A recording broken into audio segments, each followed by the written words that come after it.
Martin Luther, you have not yet answered the question. Give us a simple answer. Will you recant or will you not? You asked for a simple answer. Here it is. Unless you can convince me by scripture, and not by popes or councils who have often contradicted each other, unless I am so convinced that I am wrong, I am bound to my beliefs by the text of the Bible. My conscience is captive to the Word of God. To go against conscience is neither right nor safe. Therefore, I cannot and I will not recant. Here I stand. I can do no other. God help me. Hey everyone, welcome back to Christ is the Cure. Today we are continuing Halloween and the Reformation Part 2. And then after Part 2, I will try to combine them into a single episode if you choose that method. Broke it up originally because there's a lot of info here. We want to make sure it's digestible. But let's go ahead and start talking about Part 2. Part 2 will go into Pre-Reformation Reform, the Reformation, modern Halloween traditions, and how it's viewed in contemporary groups. And then we'll draw thoughts and conclusions. And at the very end of doing all that, I will provide my own thoughts and conclusions. Now, before we begin, I do want to point out that Christ the Cure is subscriber supported. The show would not continue if it wasn't for patrons. And so if you enjoy Christ is the Cure, if you find the materials beneficial, even if you don't agree with me by the end of this episode, prayerfully consider becoming a patron at patreon.com/Christ is the Cure. And I do want to speak to one more thing really quickly, and that is in May of 2024 in the Dallas-Fort Worth area, there will be a conference on the Reformation. It's the Reformation Conference, a regional conference by G3. They partnered with Reformation Heritage Books to have this national conference on the Reformation. It looks like it's going to be a good time. I am going to be there. And if you are a listener of Christ is the Cure, you will get a discount on tickets. I will have that code for you hopefully by the end of the month, as we wanted to have the promotion correspond with the Reformation series because it's a Reformation conference and I'm doing Reformation material. So keep an eye out for that discount. If you want, you can go to christthecure.org, find the place to subscribe with your email, and I will make sure to put up a post so you'll get notified by email when that code is available, and you'll be able to get a discount on the Reformation Conference. And if you do go, I look forward to perhaps talking to you at that conference. So let's go ahead and jump into today's episode, beginning with the Pre-Reformation Reform. So in the last episode, we talked about the cult of the saints and where it developed, and all of that could be misleading when it comes to its acceptance or spread if we do not speak about those who pushed back against it. In fact, you may not even be aware that people were pushing back against it, and so I want to talk about that. So it is true that the cult of the martyrs sprung up very quickly, and concerns were fairly immediate. In fact, sidebar that it's not in my notes, in the Martyrdom of Polycarp, chapter 17, there's actually a brief text about pagans saying, let us take the bones of this martyr before the Christians might take them and turn to worship him instead. And so I find that particularly interesting as we get into today's particular introductory issue, and maybe you'll see why here in a second. But nonetheless, we talked about the cult of the martyrs development and that a big shift occurred in the 4th century, and that was when it was shifted from praying for the dead to praying to the dead. And this wasn't the only concern of the era, and so we're going to spend time discussing these different concerns, and then we'll see how that echoes into the Reformation. So in the earliest days of this cult of the saints, and I'm just going to use cult of the saints and cult of the martyrs kind of interchangeably, we find the cult being critiqued by A, those within the church, B, heretics such as the Gnostics, C, pagans, D, Jews, and E, Muslims. Now these critiques all followed the same lines of logic beginning with the fact that the cult of the saints was built upon the cult of the dead, but also because this cult resembled the cult of heroes or the pagan pantheon, the pantheon being the polytheistic group of deities in the Greco-Roman world. The cult of heroes requires a brief explanation since it has not been described so far. The cult of heroes was a feature in the Greek religion, which would be adopted by the Romans, where the Greeks had heroes and heroines such as Hercules and Achilles and Helen. Of course, it's Heracles, technically. That would be surrounded in extraordinary myths and legends, and ultimately they would be worshipped alongside the gods of the pantheon. And with that came hero shrines, and hero shrines were littered throughout the Greek world since the 8th century BC, and the heroes were sometimes worshipped in a similar fashion as one's dead or the Greek gods. And so this kind of goes back to that ancestor worship, but also this pagan pantheon deity worship. Heroes, quote, seem to possess an intermediary type of divinity and demonstrate a variety of Genesis powers and functions. And that's harder and Waker in Gods and Religion and Hellenistic Poetry. And again, I'll put these references on the landing page like I did last time. Now, whether or not the cult of the heroes was diverse or uniform is debated. How this cult played out in different areas of the Mediterranean world is debated. And so that's just something worth noting here.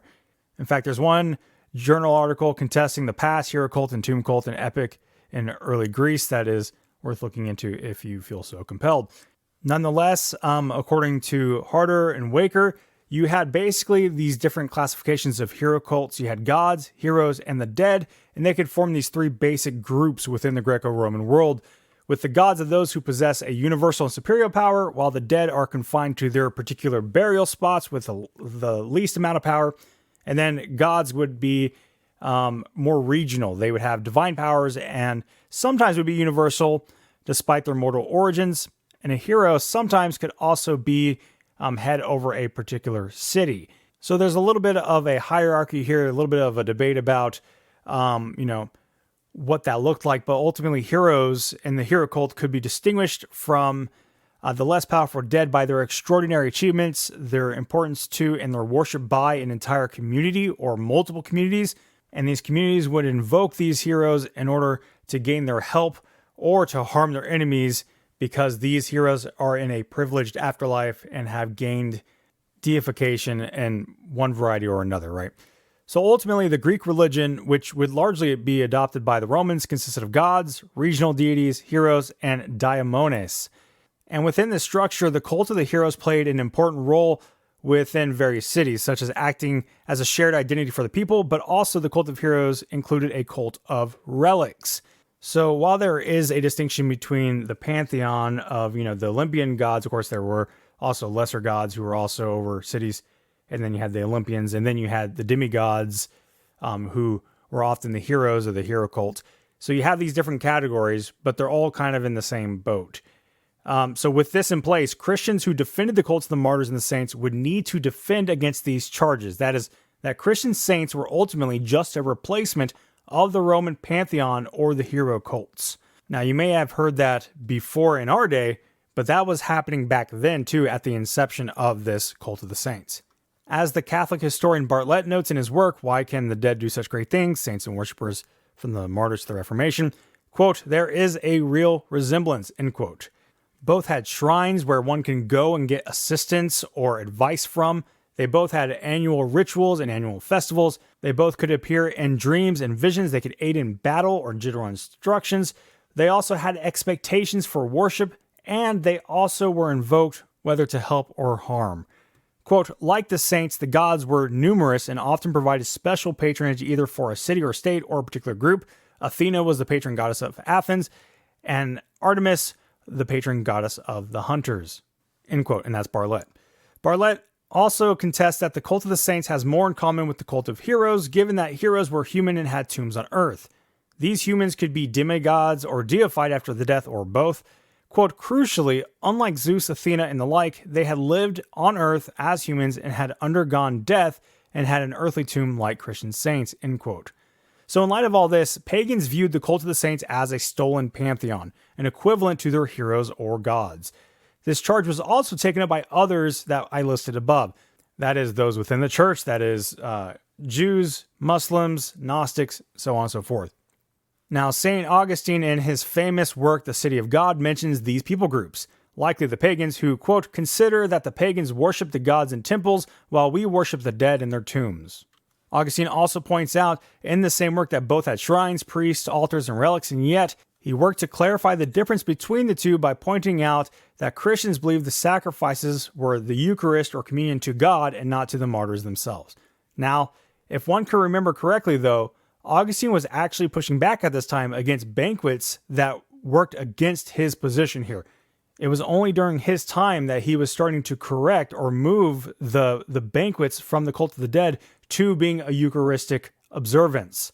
This kind of goes to show that slippery slope or that blurred line where on paper it sounds good, but in practice it quickly devolved into something indistinguishable from its pagan neighbors.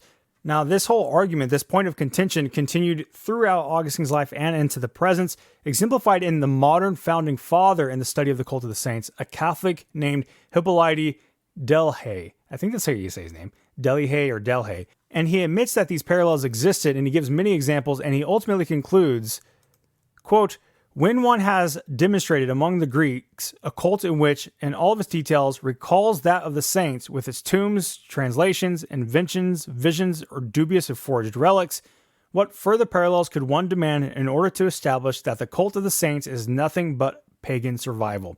And that's in his work, The Legend of the Saints, page 156. And again, that will be in the notes. Now, after drawing that conclusion, he goes on to say that the distinction between the cult of the saints and the cult of the pagans is that the cult of the saints came from the cult of the martyrs, not from the cult of the heroes. So despite these resemblances, despite the other Catholic scholars saying that it has close resemblance with the cult of the heroes, the argument is because it came from the cult of the martyrs, which in the last episode I connected with the cult of the dead, it is nothing than mere pagan survival. However, these types of arguments were back in those older periods and was insufficient for those in those periods.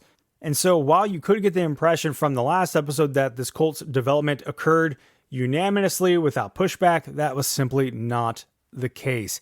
At all times, in every century, there has been skeptical and critical voices against the cult of the martyrs, saints, relics, miracles, and of course, their festivities and the events and rituals around those festivities. It is worth noting that while the Bishop of Rome would have much influence in the West, it is also important to note that there was no ecumenical council to make these practices binding on the universal church. At the same time, they were popular, they were heavily held, so there is that balance to strike here.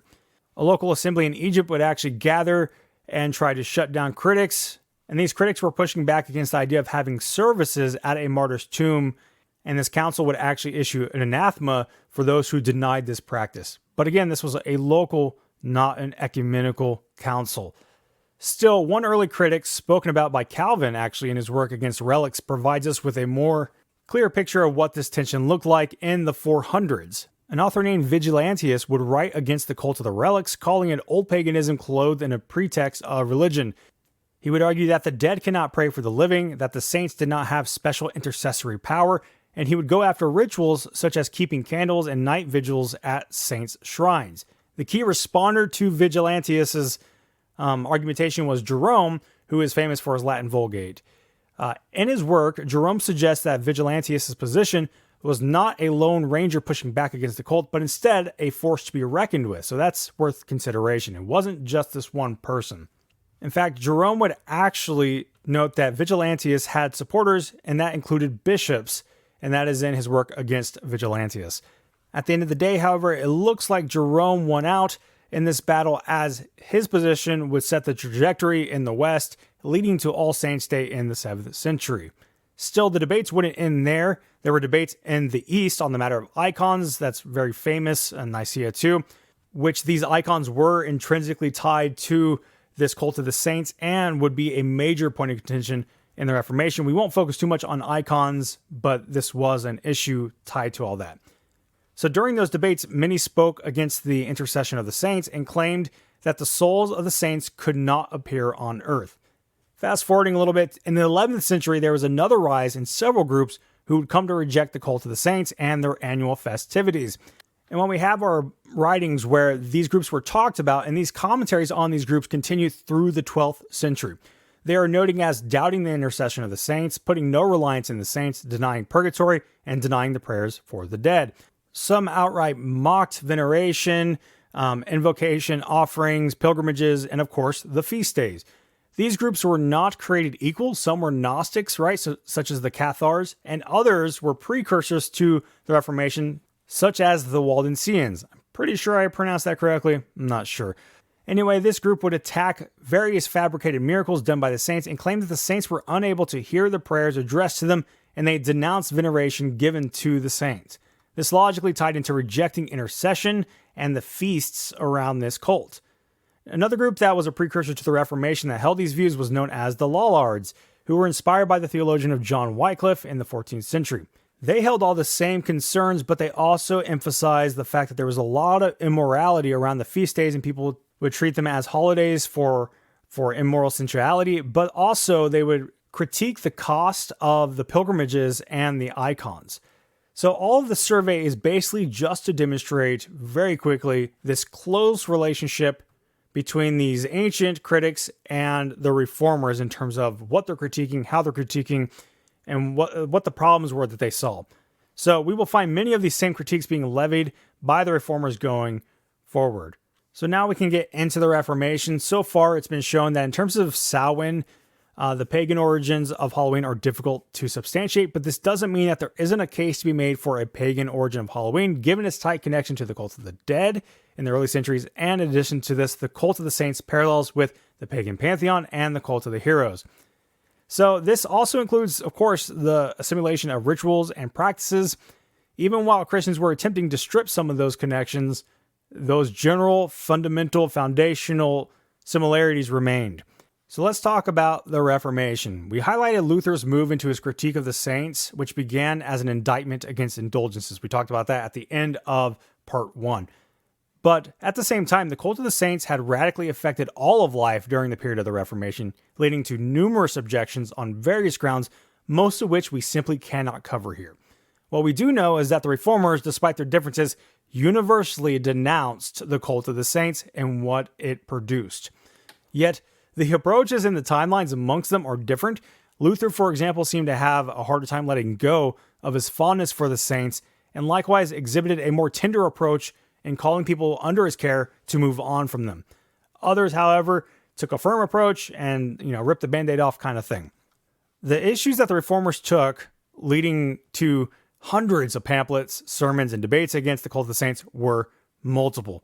Many of the critiques were levied at the clergy and the monks who would abuse the cult of the saints and its attachments, such as relics, indulgences, pilgrimages, etc., for their own personal gain. Luther was most concerned with how the cult led to works righteousness, and especially to how Christ is seen as non-approachable, and that you need this intermediary in order to approach Christ. You needed merits to approach Christ, and so you had to go through a saint to get to Christ. This means that ultimately Luther's concern was people would pick a favorite patron saint because they were more approachable because of the way that Christ had been painting as a judge. Now, they would complain that the cult of the saints led to a waste in time, money, and energy. As pamphlets noted, the Pope sold plentiful of indulgences to build their churches, cloisters, cells, chapels, altars, wooden saints, and more. By the way, a great book if you want to really dig into this particular issue is Protestants and the Cult of the Saints in German-speaking Europe, 1517 to 1531, by Hemming. And that's going to be my primary source for this particular section. Now, one of the most famous issues regarding the saints concerns the destructions of icons and images, but like I said, we're not going to particularly focus there. People were dependent upon the saints. They treated them as deities in superstition, despite alleged distinctions between mere veneration and worship. In addition to this, the poor would actually use whatever scraps they have in order to take these pilgrimages, buy indulgences, see a relic, and find a miracle through them, and at the same time partake in debauchery on these feast days and those pilgrimages. The reformers were particularly concerned about these groups or orders of monks and their abuses of the cult of the saints. Luther and others came out of these orders of monks and grew into their critiques with numerous complaints. Now, one of these complaints dealt with the way that the monks understood and devoted themselves to the saints rather than Christ. Furthermore, because there was a hierarchy being developed, The superiority of the saints made further dependence on the laity, who were far below the superior status of canonical sainthood. And when I say canonical sainthood, I mean those saints that were deemed by the church to actually be saints, because not everyone was considered a saint. You had to gain canonical status.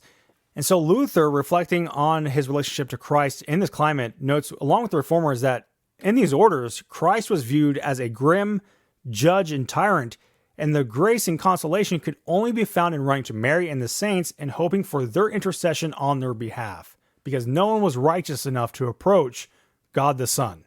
In addition to this, the begging orders of monks, that is, those monks who lived only on alms, took significant critiques because of their incessant sales of relics. Records detail that these begging monks would collect money everywhere in exchange for significant indulgences. Relics were also critiqued because they would offer up these miracles if you gave a significant offering, and a lot of these relics were just simply made up and ridiculous. It was not only the monks who abused the saints, but also the regular clergy. One Protestant, as recorded by Hemming, states, "For a long time we have clung to the saints and pushed God under our feet. It is pitiful that we are so blind and have sought no consolation where we should have. But our priests and monks have led us astray and have tricked us with fraudulent figures. In one they poured oil in the back of their head so that it poured out from its eyes, and another blood so that it would sweat blood, and so forth. About this they say, 'Look, isn't this a great miracle?' Thus the poor, wretched peasants have been taken in and have invoked the saints and abandoned God." In addition to this, the monks' various vows to saints was worthy of critique. The Swiss reformer Ulrich Zwingli would say, quote, "After Christ alone we are to carry our cross without hesitation, not after Dominic, Benedict, Francis, Anthony, or Bernard. Should Francis or Dominic or any others be among us today, they would undoubtedly say, 'Oh, you fools, what are you doing? Do you not know that you are not to have any other teacher, father, or leader but God alone? Why do you attach yourselves to us, who all of our lives adhered to God only?'" End quote. So abuses abound by the clergy, but reformers were also concerned with the laity. Superstition and disorder were fed by their reliance on the saints, but not only this, but Protestant writers reflected on awareness of the cult's connection to the ancient pantheon. The same thing we were talking about at the beginning of this episode. Johannes Brenz states in a sermon concerning the saints, quote, "The pagans had two kinds of gods. Some were venerated because they bestowed favors, and some because they warded off evil spirits, such as fever, pestilence, and so forth. We too venerate some saints because they bestow favors, such as Nicholas, and some because they turn away evil, such as Valentine and Sebastian." He concludes this portion of his analysis unequivocally with a summary, "O paganism." In one piece of literature, there is a dialogue between a fictional Christian and a Jew, appears wherein the Jew compares the Christian saints to gods and goddesses of the pagans, saying, "It is as if the only God was not powerful enough," end quote. So you can further see some of those connections, as Jews were some of the ones critiquing the cult of the saints. Literature like this abounds during the Reformation, pointing out that people worship and devote themselves to patron saints, bringing them offerings, making pilgrimages to their shrines to see fabricated miracles and bones that may just be remains of a pig. The Reformers also critiqued the people for drunkenness during their saints' feast days or attending brothels during their pilgrimages. Further, while there were attempts to separate veneration from worship on paper, in practice, they were indistinguishable. What is important to point out is that these critiques during the Reformation were against a long and popular tradition. However, again, they were not alone in these critiques throughout the centuries. There are many narratives that the Reformation was doing something novel in its critiques. This is another example of where it was not. But at the end of the day, this all came down to authority. Because in the midst of many objections, one foundation upheld all those objections, and that's sola scriptura. When it came to both the theological and ethical issues, it was Scripture that upheld the Reformers' arguments. Scripturally, the Reformers argued against works righteousness, indulgences, treasury of merits, invocation, intermediary states, and of course, the pantheon of saints that were leading to idolatry. They argued that calling upon the saints had no warrant in Scripture, and that any intercession found was actually found upon those on earth, not between those on earth and those already passed on. In fact, one level of the debate was the absence of any reference to saints who had departed having contact with those on earth. The reality that everyone in Christ was a saint was also another point of contention, as it eliminated that hierarchy that would cause dependence upon the saint. What needs to be stressed here is that the Reformers took no issue. They took no issue with the idea that the saints were praying for the church based on the imagery found in Revelation. That is something in our context that we deny. The Reformers were fine with that. The saints pray for the church. We see that in Revelation. But what they took issue with was the idea that we should pray to those who had passed, and the presupposition that the saint had the capacity to hear, recognize, know, and move in response to such a prayer after they had passed from the earth. When parallels are drawn between asking loved ones to pray for you and praying to the saints, the distinction is clear. The former is on earth. You are not communicating with those who have passed, and you're making a request to them. You're not praying to them who are in the next realm. In addition to all of this, intercession of the saints was not a mere request for intercession or prayers on one's behalf, but instead it was linked to asking a saint to do something themselves for you, or to rely on their merits in order to give more weight to our prayers as they approach Christ on our behalf. What is sure is that every critique levied at the cult of the saints from the reformers was laced in scriptural backing. The general disposition was that there was simply no foundation in scripture for veneration of the saints, and blaming the papacy for leading people into vain fantasy and trickery that does not please God, but instead fills the Pope's wallet. Basically, any text you could find on idolatry or images were brought up against the practice, but especially the text about Christ himself being the high priest and the intercessor. John was cited when Jesus says, "Ask me anything in my name," and Timothy was cited where Paul writes that Jesus is the one mediator between God and men. Hemming notes that the pronouncement that Christ is the only intercessor shows up in many texts, and nearly every condemnation of pagan idolatry was enlisted in the effort to discredit the use of saints' images, and saints were equated to other gods, strange gods, false prophets, idols, and the like, end quote. For the reformers, the cult of the saints was not merely honoring a cloud of witnesses, but blatant idolatry where the commandment to have no other god was sufficient for their argumentation. This became especially potent when it came to the offerings, shrines, and holy days. Communications with those who had passed, who had died, even if alive, was flatly condemned in the Old Testament, making for such a practice cut down at the root. Deuteronomy 18:11 regarding consulting the dead, being detestable to the Lord, would be cited among other texts, indicating the limitation of the past saint. Some would also counter with texts such as Luke 16, where Lazarus communicates with Abraham, but this would be pointed out to be a bad argumentation, as Lazarus and Abraham were both in the realm of the dead. Verses like Jeremiah 17:5 are cited, that cursed is the man that trusts in man, along with other texts of similar sentiments, such as Psalm 118, 8-9. New Testament texts were invoked in a similar fashion, such as when John falls at the angel's feet in Revelation, is corrected to instead worship God.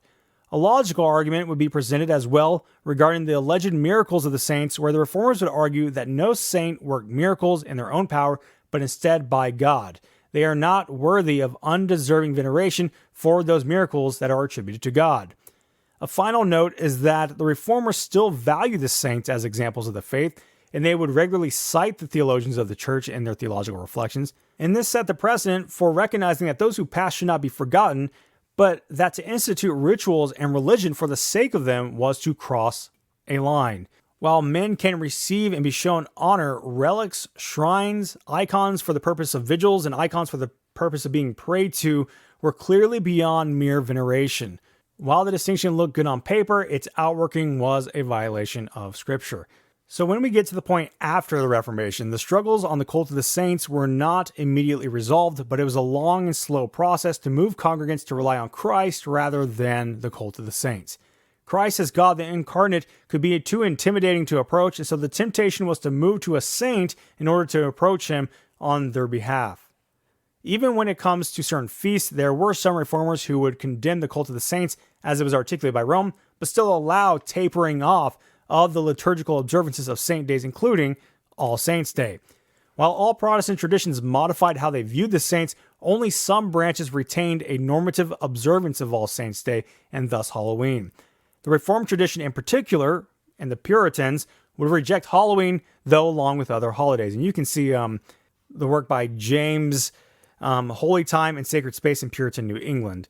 Bartlett describes this as, quote, "The cult of the saints virtually disappeared from Protestant Europe. Pilgrimages, relics, liturgies of the saints, and most images had gone." So what's our conclusion? In the context of the Reformation's theological legacy, the objections to Halloween extend beyond what we generally think of. The struggle first began with authority, that is, Scripture. But then it went into the nature of faith, a rejection of the cult of the saints, and then exclusivity for Christ's role as mediator between humanity and God. For the Reformers, led by figures like Martin Luther, the central tenet of the movement was the primacy of Scripture. But at the end of the day, the rejection of Halloween and All Saints' Day was according to its historical roots, that is, around the cult of the saints. It was not merely a cultural or merely pagan origins, though the reformers argued that, but also a deep-seated concern for preserving the purity of the faith and worship as defined by Scripture and the teaching of the reformers. Still, there are Protestants who are more and more celebrating All Saints' Day, but stripped from the elements that the reformers took specific issue with. The reasoning behind it being that these saints are indeed added to our great cloud of witnesses and worthy of honor, just as we are called to honor each other in our day-to-day lives. Now, what this looks like in Protestant circles differs pretty greatly, but generally there is an agreement that the saints are not seen as mediators or to be prayed to, but instead examples that we can remember and pay homage to without the papist extra-biblical tradition. Now let's get into modern Halloween. So it took some time for Halloween to actually gain traction in the United States, but when it did, many developments occurred and continue to occur to this day.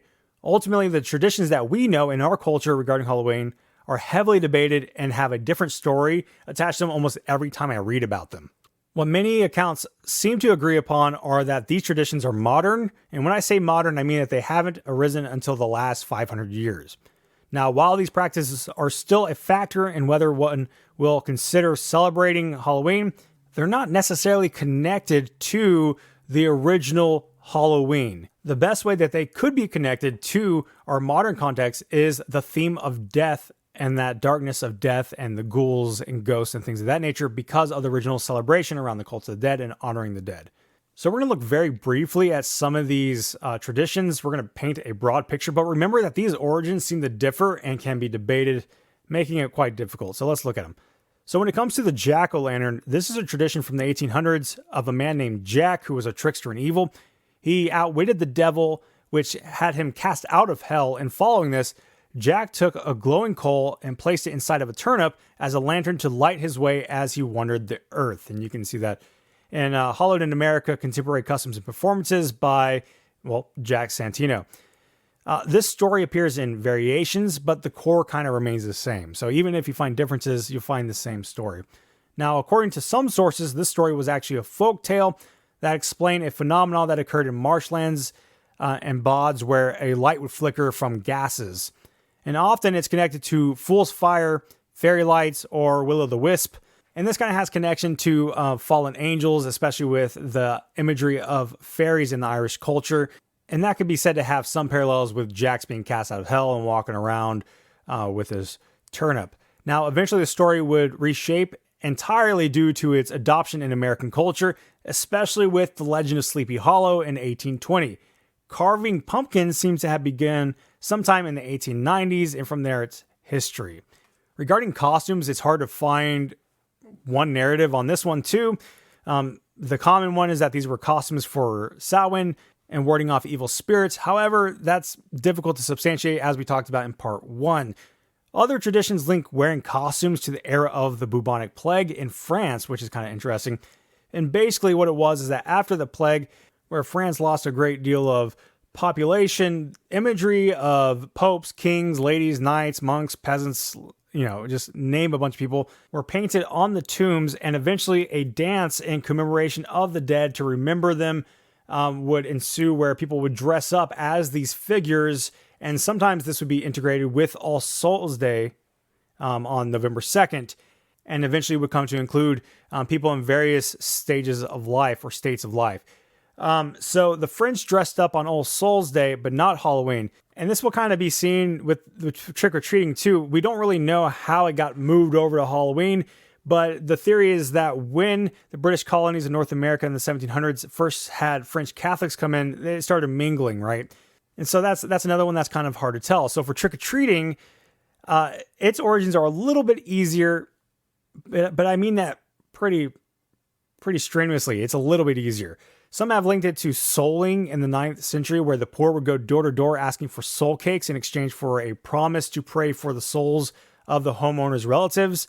In this view, children would eventually take it up, but go door to door asking for gifts such as food, money, and ale.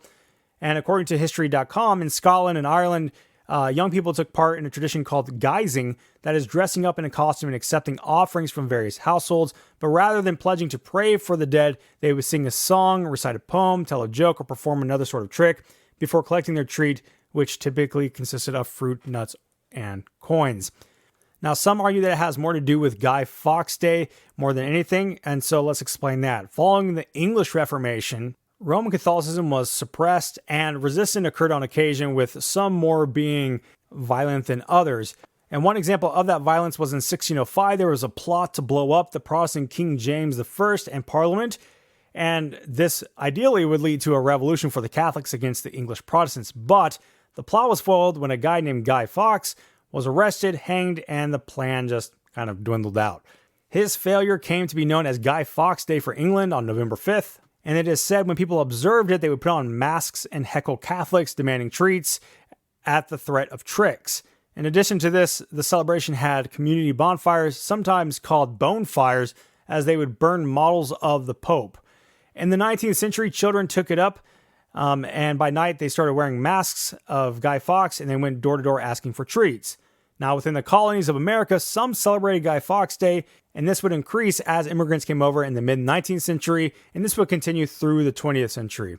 By the 1920s, pranks became the activities of choice because of tension during the Great Depression, and, quote, one theory suggests that excessive pranks of Halloween led to widespread adoption of an organized community-based trick-or-treating tradition in the 1930s. This trend would abruptly curtail, however, with the outbreak of World War II, when sugar rationing meant that there were few treats to hand out. At the height of this post-war baby boom, trick-or-treating reclaimed its place among other Halloween customs. It quickly became the standard practice for millions of children in American cities and newly built suburbs. No longer constrained by the sugar rationing, candy companies capitalized on the lucrative ritual, launching national advertising campaigns specifically aimed at Halloween, end quote. And that is history.com. Again, I'll put that link in the landing page.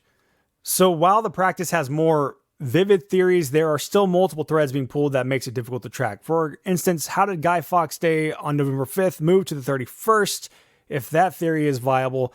But ultimately, it seems to just be because America is a melting pot and all these groups came together and basically created its own new American thing. And you kind of see the snowballing, right? When it comes to the inclusions of things such as witches and other imagery, we find that really capitalism became the main thrust of that, the same way that candy campaigns began to sell more candy. So with witches in particular, it's just kind of an interesting story. They found their way into the Halloween season because of greeting cards. The greeting card industry was doing well in the 19th century, and in the 1890s, new cards came out, Halloween cards, and they would come out with images of witches, jack-o'-lanterns, ghosts, and children being frightened by, figures and masks, until the Halloween greeting card business became non-lucrative in 1930, which honestly, Halloween greeting cards is kind of weird. And the history here is interesting because it really does show how capitalism is feeding into a lot of things. And we see that today with all the parades, festivals, amusement park sections dedicated to Halloween. And of course, you can't go into your local store without there being a whole Halloween section and things like that. And so it's just very interesting. Now, most of the innovations we know of in our culture seem to be kind of built within our culture, but they began playing off of evil themes that were kind of colored innocently. And as time has progressed, it needed to become more shocking, as does everything. And so here we are, where there's this perpetual darkening of the holiday over the decades from the 50s to today. And that's just indicative of a culture that's deeply sick. So let's talk about neo-pagans in our modern day. Today, Halloween varies from state to state in its severity in terms of how dark it is. Overall, one of the issues that arises often is real neo-pagan rituals and practices that are now tied to the day, okay? So whether the origins of Halloween are actually linked to Samhain, many new pagans or neo-pagans are convinced regardless, and there's records of detestable acts on Halloween basically found each year. But what needs to be known is that neo-paganism, that movement is young and it has its roots in the 20th century. If you want to learn more about that, you can go to Briticana.com on modern neo-paganism or modern paganism. But let's just go ahead and go through some of it. So this is firstly important because we cannot base our ideas off of these groups that not only A, try to recreate old pagan religions, but B, they try to subvert Christianity via these polemics. So new paganism in its attempts to recreate old pagan religions generally is diverse because of how old pagan religions are first based on folklore, and then these groups are not all created the same. Some of them are more like fanciful, and others are more historically or archaeologically based.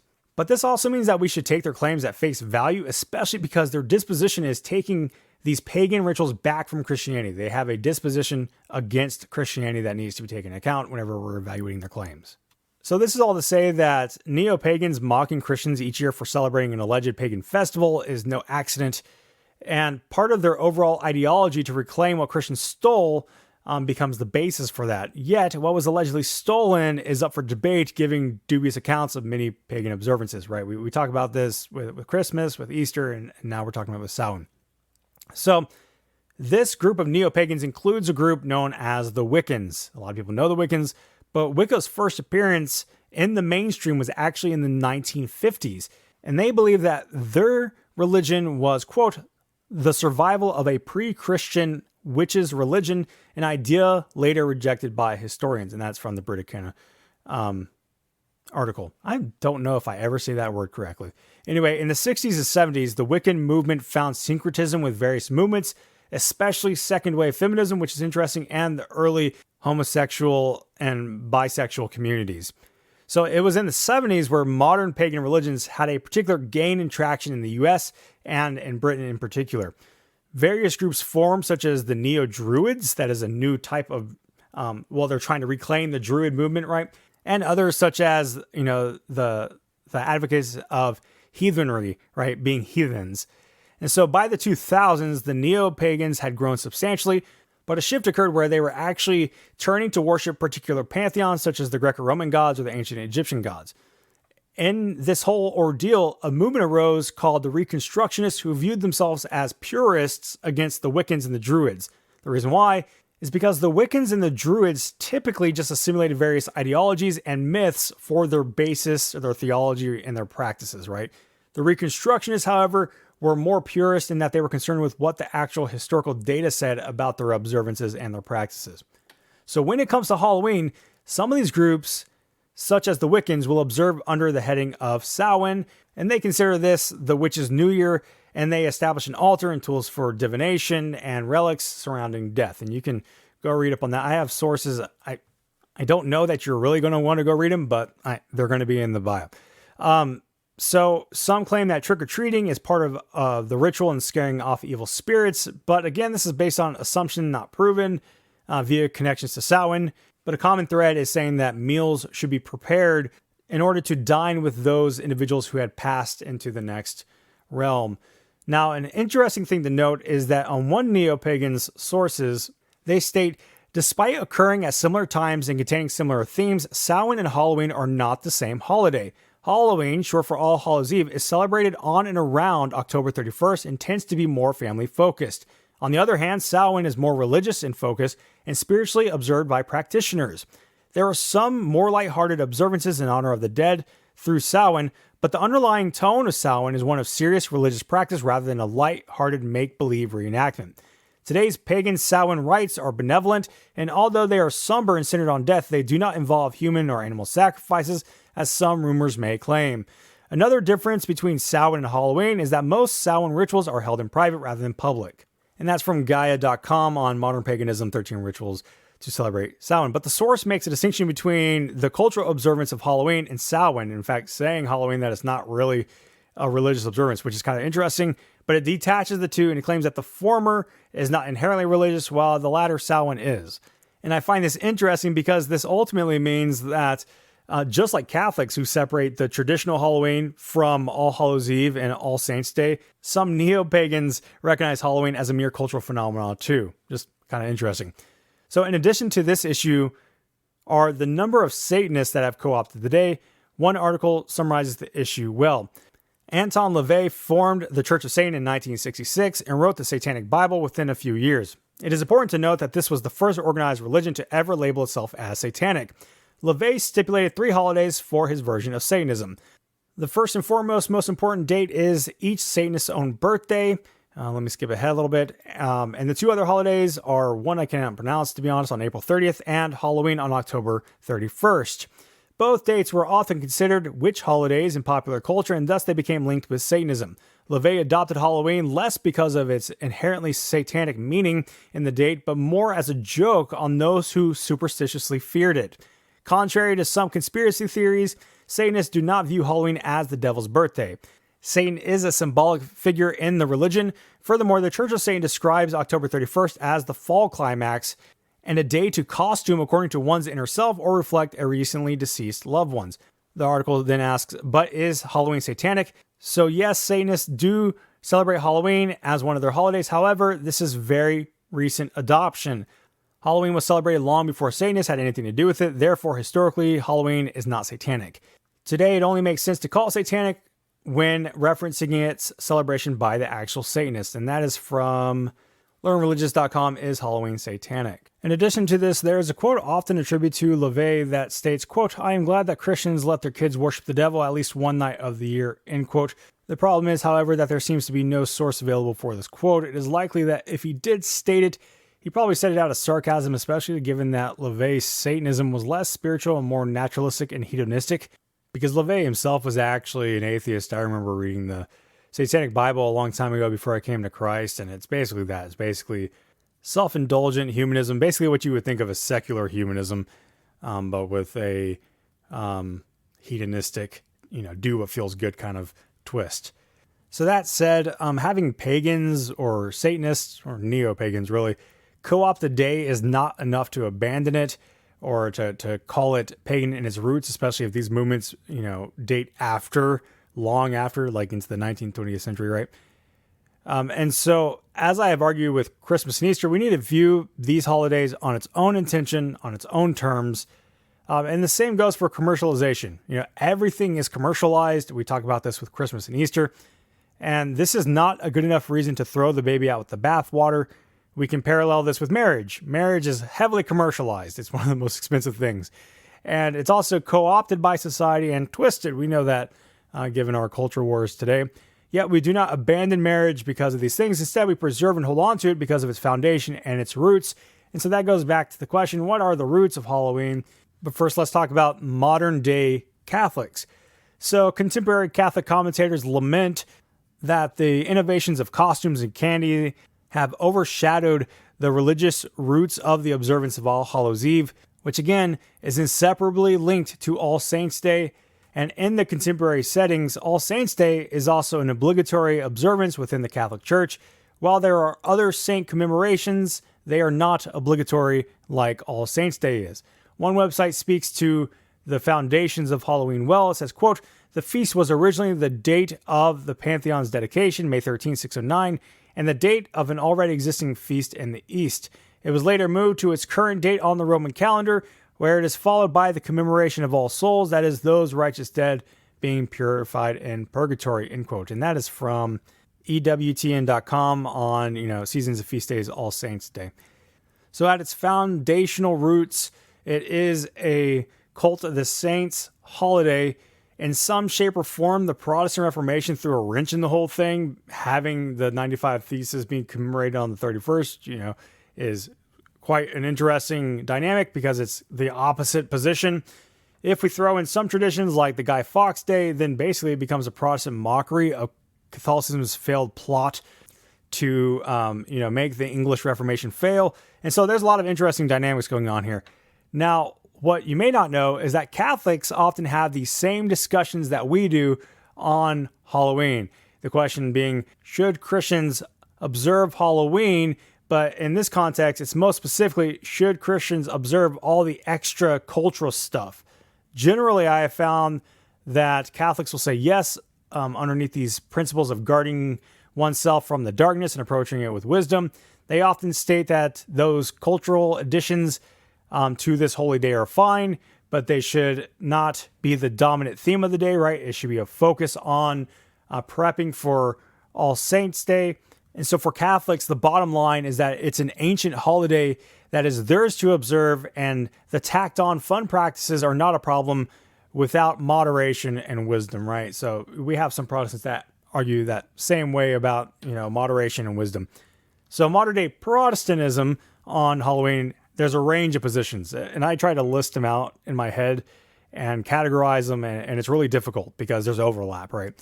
So considering, observing Halloween in terms of, the costumes, trick-or-treating, etc., these are the positions that I have observed that I can think of. But again, remember that there is overlap and blending together, and so neatly packaging the views is very difficult. I almost tried to make a chart, but couldn't bring myself to do it because I didn't feel like trying to figure that out. So here's the list of perspectives I came up with. First, Halloween is pagan and should be abstained from. Second, Halloween is Catholic and should be abstained from. Third, Halloween is cultural but focused on things abhorrent to God and therefore should be abstained from. Fourth, Halloween is pagan in root but has radically changed by culture, and it's fine to observe, or alternates can be considered. 5, Halloween may be pagan, Catholic, or cultural, but it is an opportunity for outreach and evangelism with clean alternatives. When I say clean, I mean not, darkness, wicked, blood, gore, all that stuff. 6, Halloween is Christian and should be reclaimed, and it is fine to observe it as a religious observance that is for the saints, with fun activities being also permissible, okay? So this is those Protestants that say we should observe All Saints' Day or commemorate the saints in that way. 7, Halloween is Christian and should be reclaimed and fine to observe with clean alternatives. When I say in this position, Halloween is Christian, I'm specifically talking about those people who view it as a Christian holiday on a very surface level, like, oh, it's just about, remembering the saints.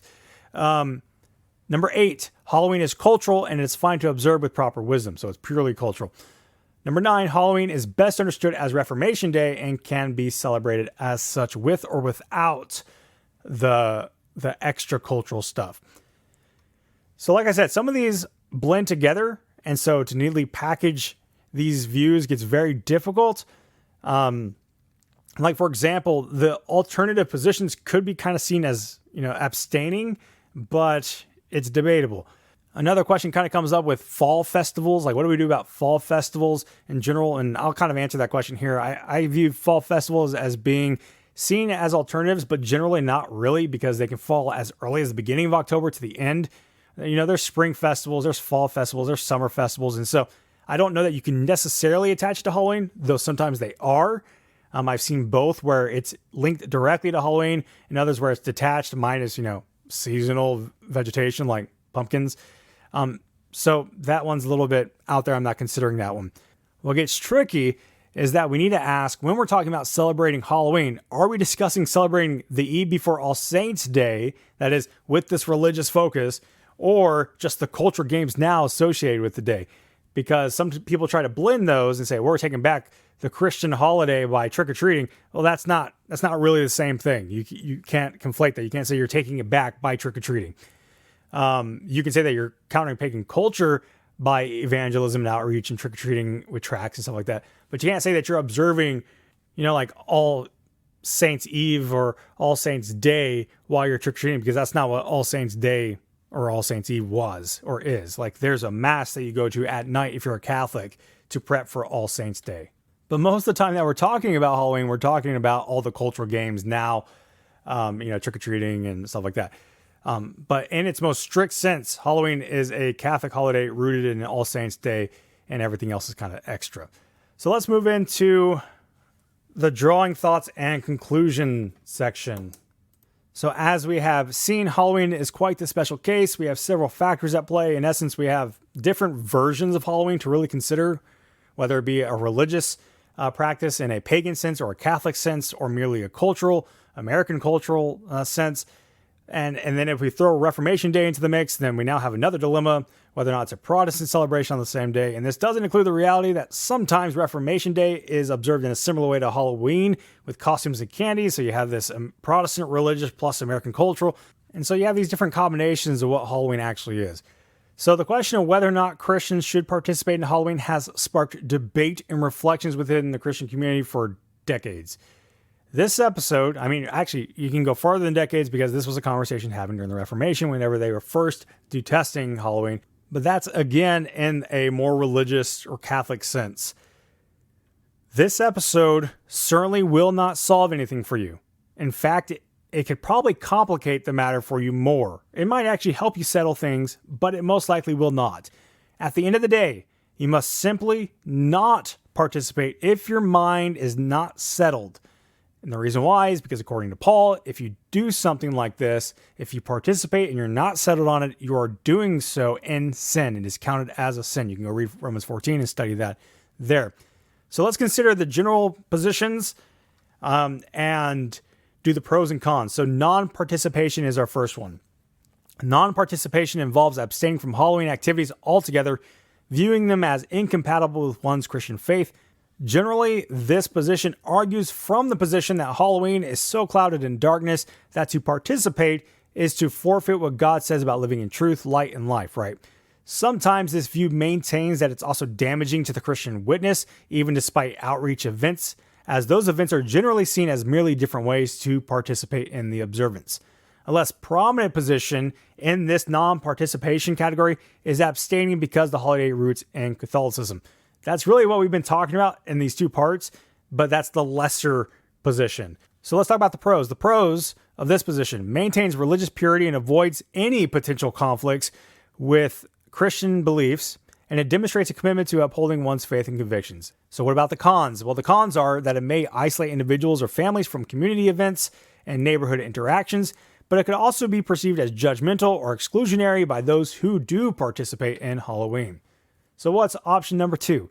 Alternative celebrations. Opting for alternative celebrations on October 31st provides an opportunity for a positive, faith-centered engagement with the community. This approach fosters, fellowship and gratitude, and sometimes the commemoration of Reformation Day, but it may require significant planning and have limited community reach. This can be done via, costume parties, movie nights, and so forth. In this category, we can place those who would observe Reformation Day and those who teach about the Protestant heritage during this time. The pros here: it offers a positive and faith-centered way to engage a local community on October 31st, because that's really what it's about. It's providing a local alternative. And it allows for fellowship and sometimes the commemoration of the Reformation period, which is a good church history lesson, right? It educates about the Reformation and what occurred in the Protestant tradition. The cons: it requires organization and hosting alternate events, which can be challenging logistically speaking.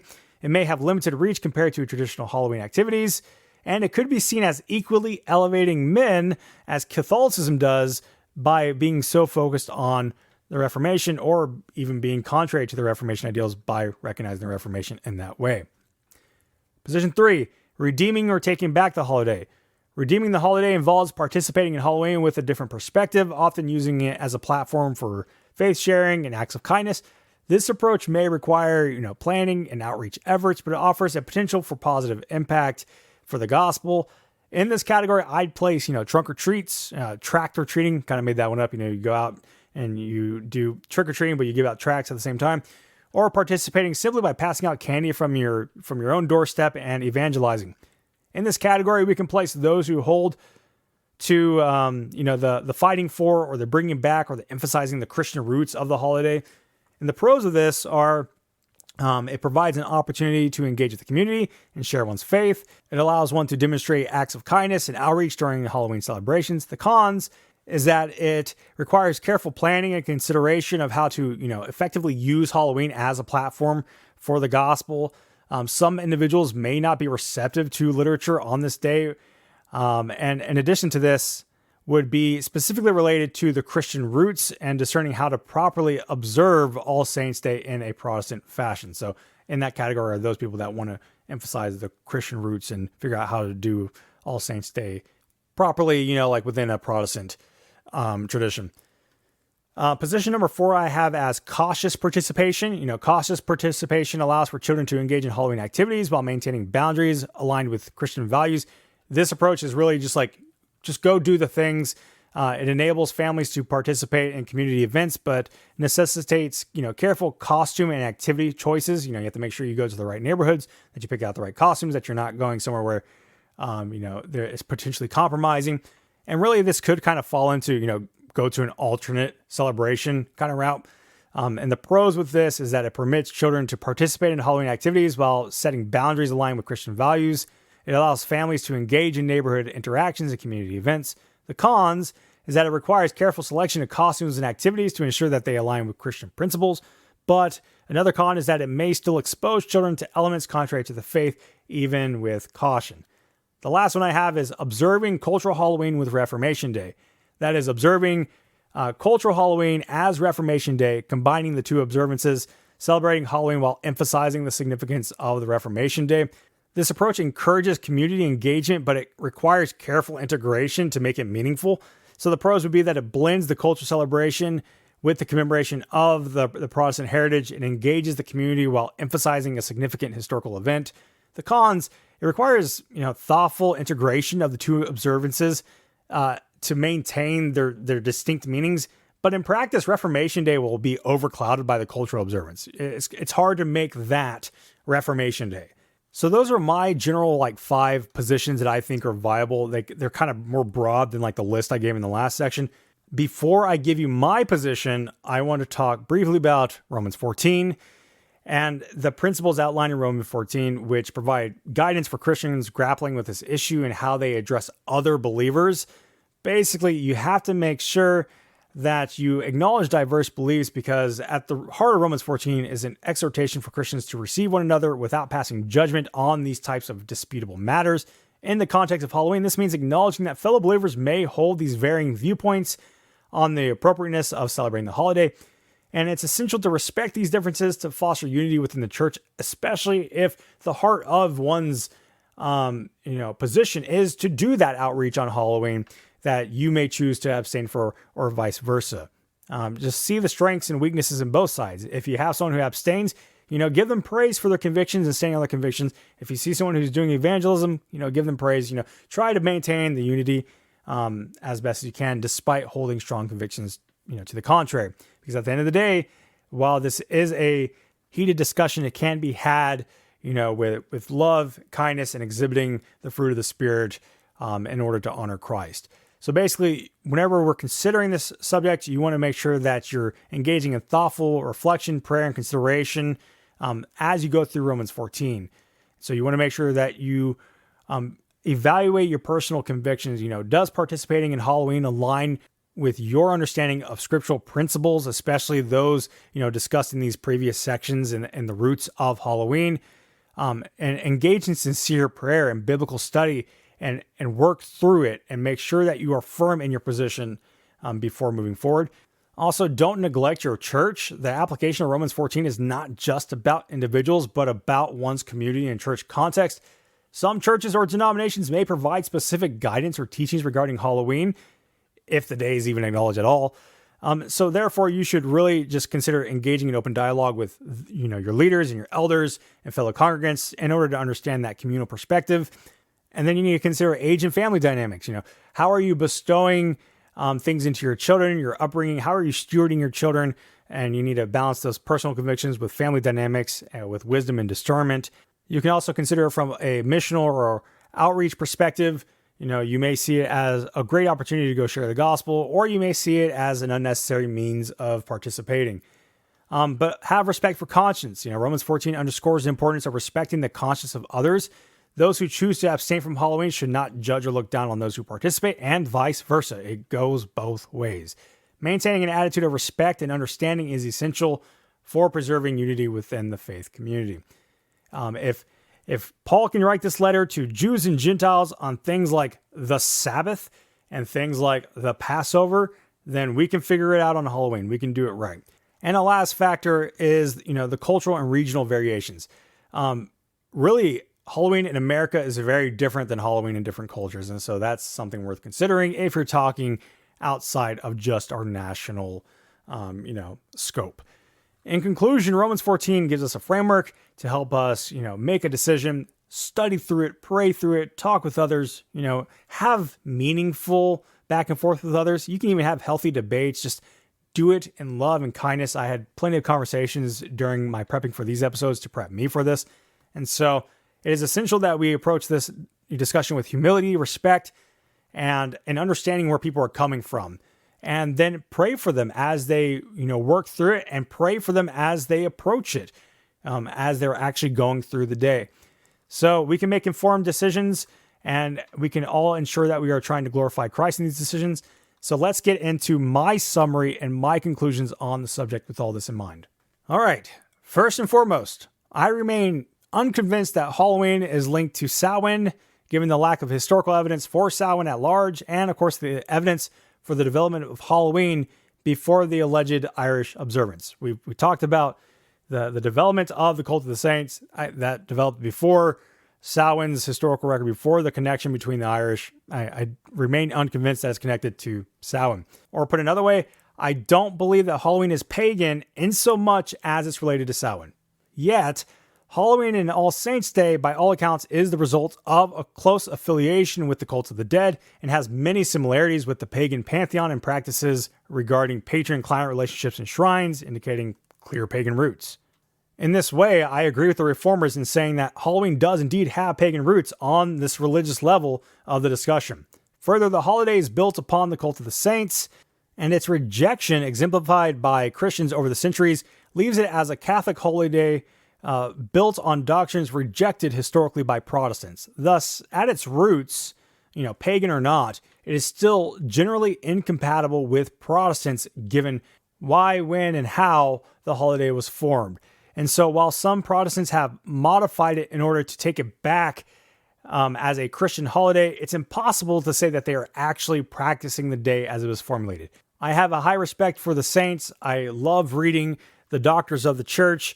However, I do not find that you can take this holiday back and say that you're taking it back while stripping it of all these elements that made it what it was. So it's impossible to say that you're actually practicing the day as it was formulated.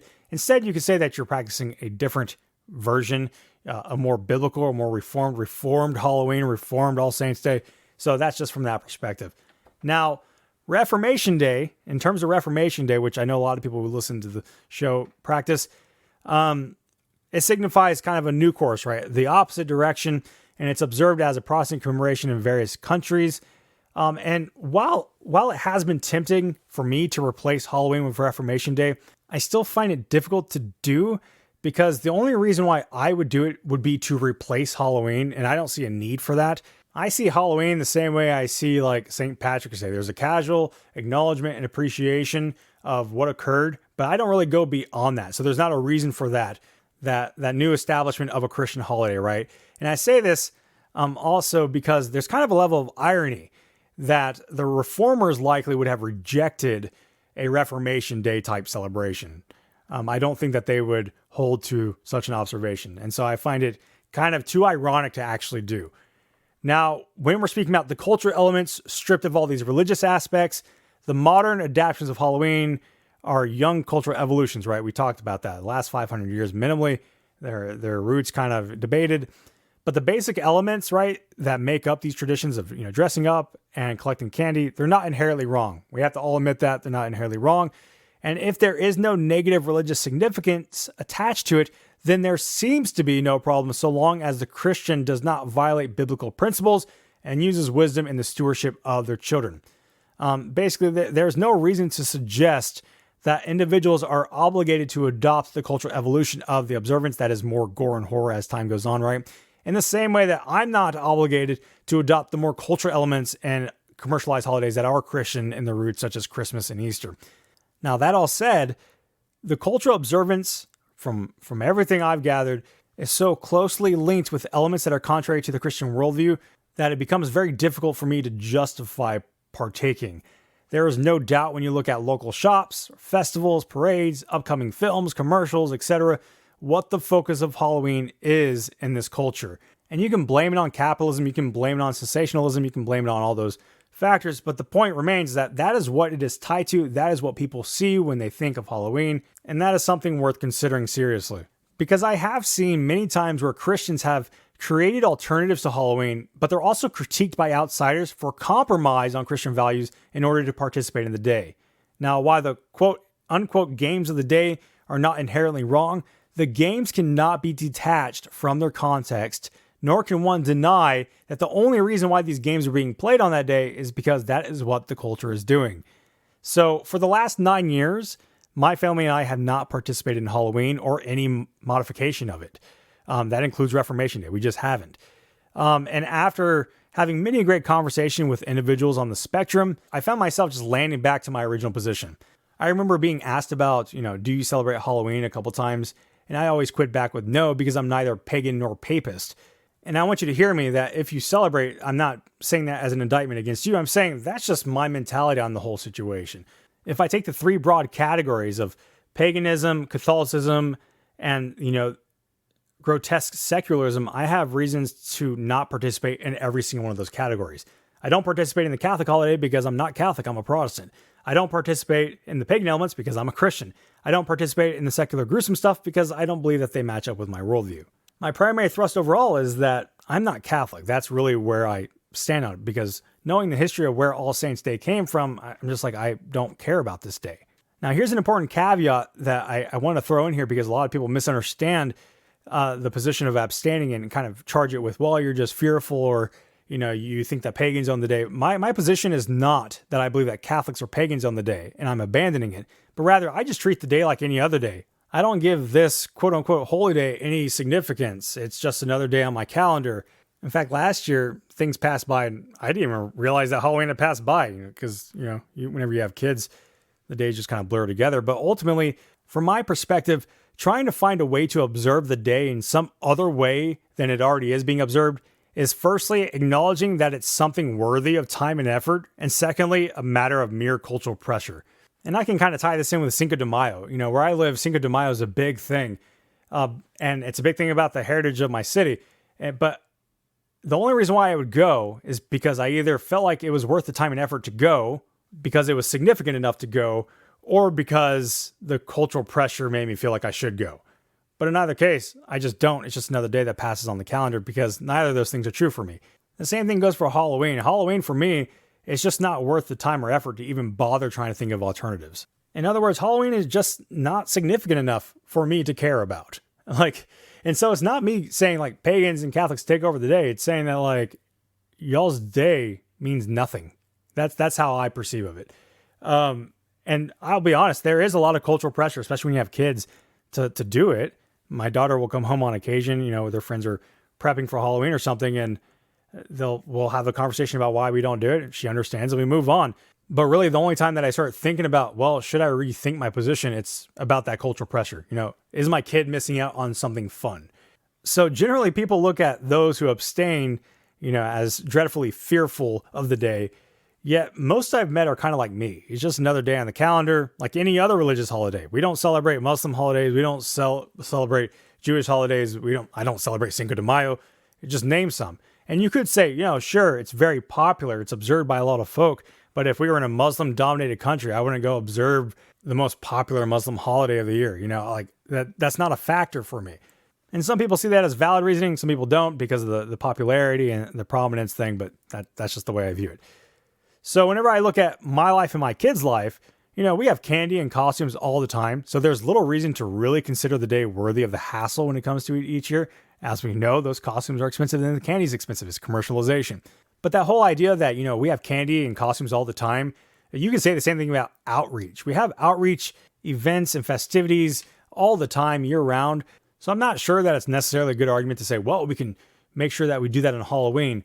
It is true that you'll reach a good amount of people that are out and about, but you could do that at any event, at any time. So the question is, why on Halloween? And I think if we're all really honest, it's because people want to participate in Halloween, and that's a good way to do it while incorporating your faith, right? There's also something to be said about living in a suburb. If you live in a neighborhood and you're sitting at your door and someone rings your doorbell like every couple of minutes to get candy and you have the opportunity to hand out a tract, you're in a really interesting position. Take advantage of it. I can't really see a downside to that. I'm not sure that people who abstain generally find something wrong with that. It's a good opportunity. It's the same thing as if a Jehovah's Witness came on your door. Of course, you're going to take a second to hey, you should know the deity of Christ, man. That's important. So I think that that's an interesting opportunity without necessarily having to go out and be in that position and all the different dynamics that come with that. And to be honest, I'm not in that position. I live on land where my door is unreachable, which is kind of sad because I don't get the Jehovah's Witnesses or Mormons. On occasion, I wish I do, But perhaps if I lived in a neighborhood, I would be more inclined to at least pass out tracts and candy. I can't really say because I'm not in that situation, but I see the value in that. But what I do think that everyone needs to come to grips with is that regardless of how you are participating in the modern celebration, the general populace, their perception is that it's Samhain, it's wicked, or it's Catholic.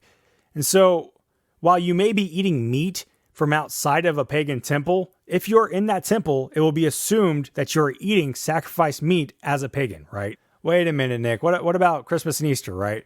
People argue that it's pagan or Catholic. Sure. But fundamentally, what Halloween versus Easter and Christmas boil down to is completely different. The latter, Easter and Christmas, boil down to Christ's nativity and the resurrection. So when a pagan looks at you and scoffs that you're celebrating a pagan holiday around Christmas, which it's not pagan, spoiler alert, they are laughing at you because, according to them, you think you're observing Christ's nativity, but you're actually celebrating a pagan holiday. And the same goes for Easter, right? Happy Ishtar, they think that they're celebrating the resurrection, but it's really Ishtar, which is not, spoiler alert. But on the other hand, when a pagan looks at a Christian celebrating Halloween, there is not that fundamental link to Christ and his work still. So I think this is a crucial difference, especially when we consider our witness as Christians. So I would argue that here, abstaining could be superior, if nothing else than, ironically, for witness.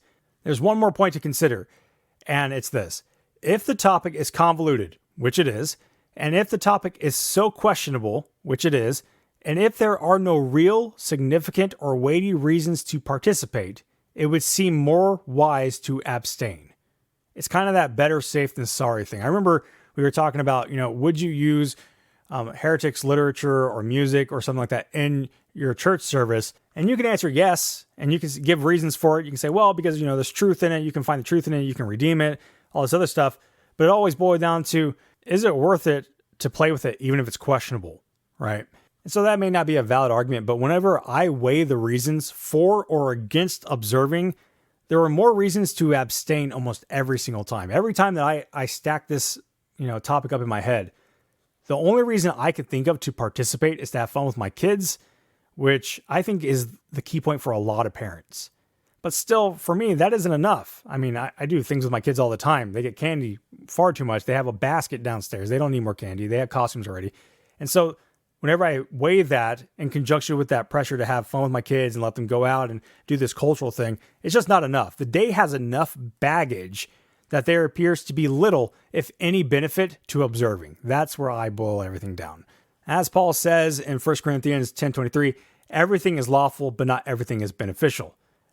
But nonetheless, for all of you who don't abstain, in that same text, Paul says, in everything you do, do it for the glory of the Lord, and that my conscience cannot bind your liberty.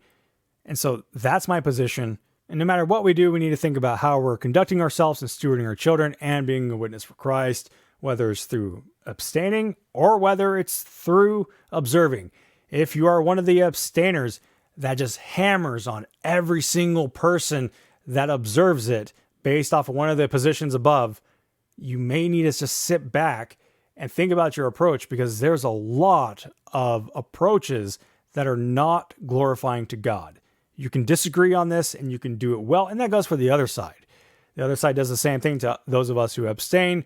Think of us as, these uptight legalists or, fearful. And so this is a long way of saying, have charity on both sides. No matter which position you take, love the Lord, love your brothers and sisters in the faith. And if you disagree with me on this position, I pray that I came across as respectful, that you can follow my position without it coming across as insulting. I didn't mean it to. This is one of those things where we're going to have strong positions, right? And so I may say something here and there that may be like, whoa, hey, man, why'd you have to take that shot? If I did, I didn't mean to. But that wraps up this particular saga on Halloween. I probably won't be speaking about this topic ever again because I just do not care. And I really mean that. That's one of the reasons why I haven't had an episode on it. I care far more about Christmas and Easter than I do Halloween, because Halloween to me is just another day on the calendar that I do not observe. So you guys have a wonderful, wonderful weekend. And next week, we're going to continue our Reformation series on myths of the Reformation. We're going to go through some myths of the Reformation and counter them. God bless you all and have a wonderful, wonderful weekend.